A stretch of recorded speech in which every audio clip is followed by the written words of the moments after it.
Hi, everybody. This is Tom with Culture Chat. So today is a little different. I've been getting a lot of very sweet messages and emails, and quite a few about what it's like to be a dual citizenship and work abroad in the theater. So a lot of us are not necessarily freelance, but we take jobs elsewhere. Maybe your theater is only 6 months out of the year, and you need to take jobs elsewhere. Maybe the jobs in another country pay a lot more than what you're used to at home. Or perhaps at home, like a lot of people I know, they are considered a certain title. They are the head of the costume department. But in reality, in their other life, they are costume designer. And they're not getting the gigs they want in their area. So why not go abroad? Now, the easiest way to do this is not citizenship through investment and so forth. That's very expensive. I am suggesting that you go through citizenship by descent. Now, the world is a big place, and I can't go through every country, but you have to think of where the jobs are that you want. Maybe you want to design an opera, and you've got an offer, and you are a European citizen living in America, and you can take this job in America or in Europe or anywhere else. You have to look at your citizenship from your country to see who you have access to. So I'm going to take the Americas. Now, all the Australians are going, what about us? Yes, yes, you. Um, let's take the Americas. In the Americas, in the United States of America, we have a lot of people from a lot of different countries, but the predominant people, the most population from a different country recently are German and Irish. In Central America, it's Spain, Portugal, France, and Germany. In South America, it's Germany, Portugal, Spain, and a few others.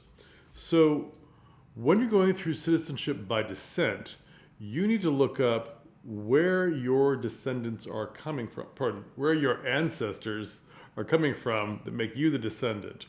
So I'll take my own. So I have Irish born grandparents, which gives me European citizenship. Also, because they are Irish born and I got an Irish citizenship through them, I was born American. I'm also an Irish citizen. An Irish citizenship allows me to work in the UK because we have open borders. All right. Everywhere in the UK, let's call them the British Isles. That's what they're called. A lot of people are voting for the British and Irish Isles. They're called the British Isles. The British Isles is more than just those two islands. Do you know how many islands there are?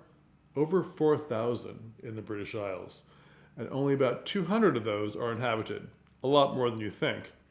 Now, we have open borders for all those islands. It doesn't matter what country you're from.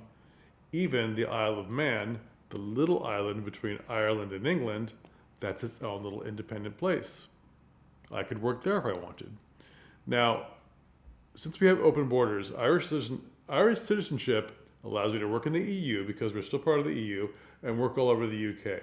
I'm lucky. But I had to look up what I would get with Irish citizenship because the other side of me is British. Should I have claimed that citizenship? No, I knew that Brexit was coming and it would get me less access. So as an Irish citizenship, I think we rank number 4 on the index of most powerful passports in the world. We have access to 191 countries. In the world, there are 195 countries. And there are certainly countries like Singapore and Italy that rank higher in this index because they have access to more countries. Now, 191 countries, it usually means visa free. It's not a problem for you to visit there. Now, then you need to look deeper as a person who wants to work in those countries. What countries does this access give me access to? Irish citizenship gives me access to all the EU, but also countries that are not in the EU, like Iceland, Switzerland. And you need to look that up. Where is the place that I'm sort of chasing down to work? Could I work in this country? Maybe your own citizenship by descent, you don't have access to the country you want to work in as far as working. Yes, it's on the list of you have access to it, but not you could be an employee to earn money. Look that up, it's very important. Next is to look at your country, your ancestor's origin, and see how far away you are from that ancestor. So, different countries have different levels. Just because your friend has access to their ancestry, I'm going to take one at random. I haven't looked this up. Maybe your friend, their great great grandfather, their great grandfather, I meant to say, was born in Spain. And that gives them access to get Spanish citizenship as an American. Okay, maybe your ancestor was born in Germany. You have to find the person that was born in that country. That's important to know. Not they were American born to German immigrants and they got German citizenship when they were a kid as well. They were also dual citizenship. That may not work. Does Germany, or whatever country you're looking up, give citizenship by descent to grandchildren or great grandchildren or great great grandchildren? How far back will that country allow you to go? Because they're all slightly different. Okay? And some countries are much more generous. Italy is far more generous. They need population. Italy is far more generous. You don't have to get a birth certificate.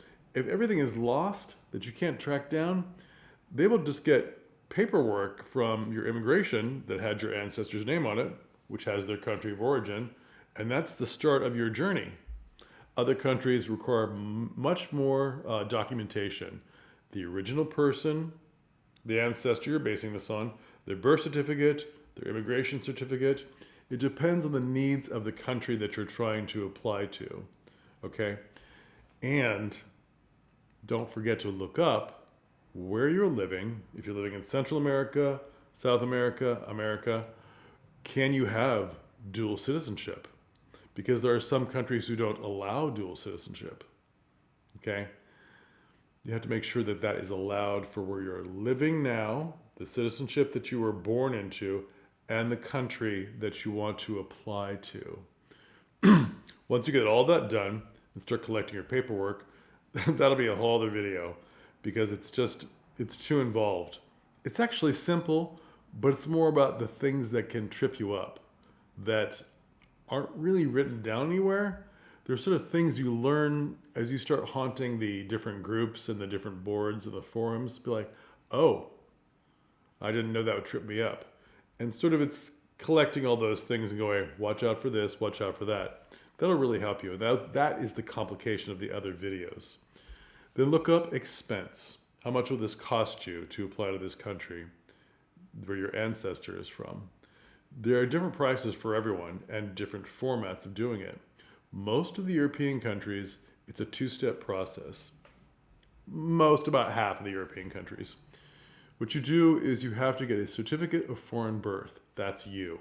So you are the person applying for citizenship, and the start of your journey is applying for a birth certificate saying you are a foreign-born citizen of this country. So I had to declare myself a foreign-born Irish citizenship. So you get that first. That's your certificate of foreign birth. Then only after that, that basically declares you a citizen. And then after that, do you apply for your passport with that certificate? You can't do the processes at the same time. Okay? Some people think you can. And this will slow you up, and please be very aware of the wait times it takes to get these documents done in the country. Now, as an Irish citizenship, I know that helping others in my family get it, it's taking a lot longer than it used to. It's taking a lot longer than it took before Brexit, because now Brexit has happened, and everybody in the UK that has an Irish grandmother, or Irish grandfather, they're applying for Irish citizenship, as they should, as they're available to do. So they have more freedom traveling and working in the EU, like they did before Brexit. Tough on them. I don't want to get into that because that's a whole can of worms. But as they should. So getting Irish citizenship is taking a lot longer. They had to open a second office to handle the massive amounts of applications. So maybe you are in that same boat. Maybe Spain is getting a whole lot of applicants and it's taking a lot longer than it used to. You know, your cousin did it 10 years ago and it took like 2 months. And you're like, oh, that's a long time. But in reality, it's going to take a year for you because it's backed up. This could be what's happening. You never know. Get accurate estimates from your embassy on how long it's taking. All of your embassies that are in the United States or anywhere that you're living, because we're just talking about the Americas, there's an embassy for your country in your country. Okay, that's how the embassies work. And they have a person there that, among all their other jobs, they help you get your passport because you're applying to be a citizen. So they're the ones that know how long it's currently taking because they have to deal with those offices in that country all the time. So ask them how long it's taking and believe them. Don't think I'm special.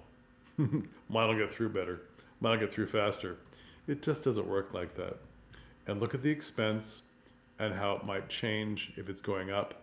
If you're applying now, but it's about to go up in 6 months, well, I applied now. What if it's not taken until a year from now? Is that going to charge you more money? Check into that. And lastly, and this is a difficult one, look at your ancestors' country of origin and if it's still there. So Yugoslavia is not there anymore. It just isn't under that name anymore. And what was Yugoslavia has split into, I think, 5 different countries. What does that mean for you applying with your grandparents' Yugoslavian information, country of origin? What will that mean? What citizenship will that get you? And see if that citizenship that it will get you is what you want. Maybe the citizenship it'll get you doesn't have as much access as what you need. For instance, with my grandparents, now, years later, when my grandfather was born, Ireland was one country. Now, technically, where he was born is now Northern Ireland, which would only get me UK citizenship, which again was not enough for me. So I went through my grandmother's line because she lives in what is the Republic of Ireland. So look up your country.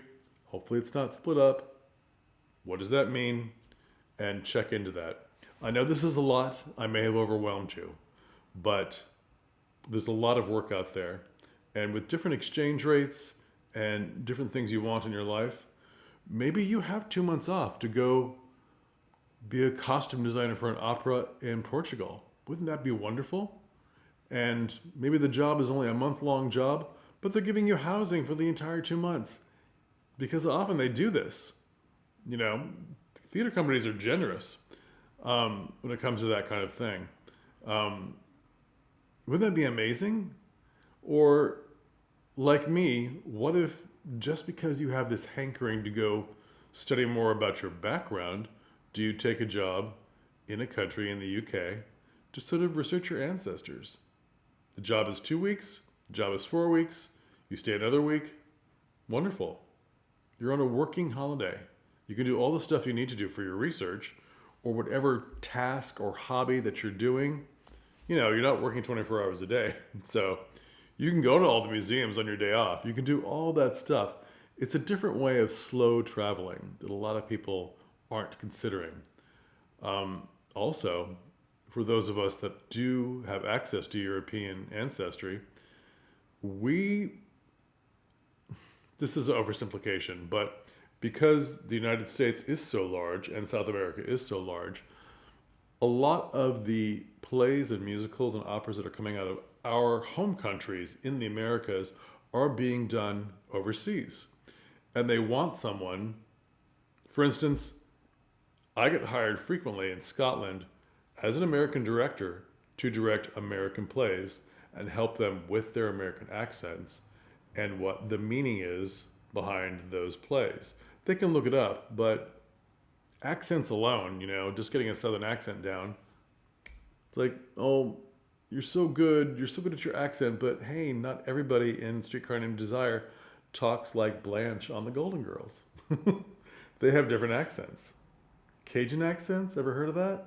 New Orleans accents aren't Georgia accents or Florida accents. They need help with this kind of thing.